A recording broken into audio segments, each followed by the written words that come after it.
This case report looks at a complete patellar tendon rupture of a Division I male lacrosse athlete. This athlete had no prior injury history to this leg. However, during a game, he felt a severe pop just distal to his patella and excruciating pain to follow. When the athletic trainers reported to him on the field, they found that his patella was dislocated superiorly and that they could feel a complete separation of the patellar tendon.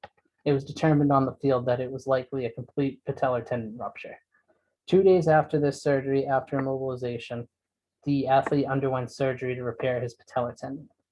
An image of the surgery is posted on this poster. 20 weeks after this surgery, the athlete was returned to play fully. So this case report is looking into this athlete's rehab protocol and determining what it was that allowed him to return so quickly from such a traumatic injury. This research was done by comparing his documentation through his rehabilitation with other available protocols. His short-term goals were to reduce his pain, increase his range of motion, and maintain his muscle tone, while his long-term goals were to regain full strength, have pain-free running, and return to play. While looking at his documented results, the first substantial difference was found at week 6.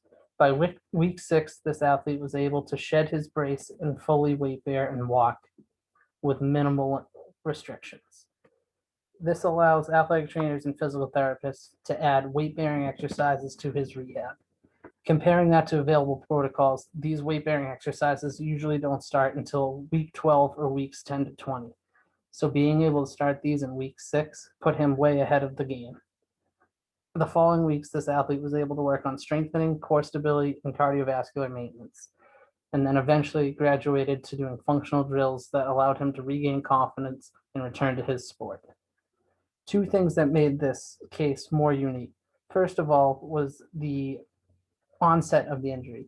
Generally, complete patellar tendon ruptures are associated with traumatic incident.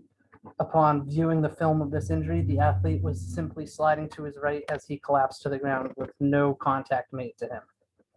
The other thing that made this unique was his quick recovery time.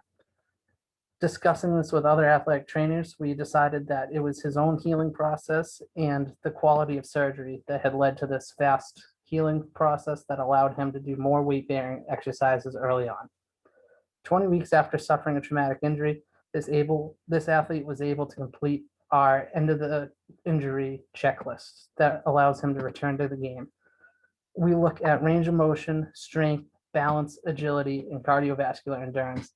And 20 weeks after injury, this athlete was able to check off all of these lists. In summary, what allowed this athlete to return so soon was not so much what they were doing in rehab, however, just quality surgery and good healing abilities.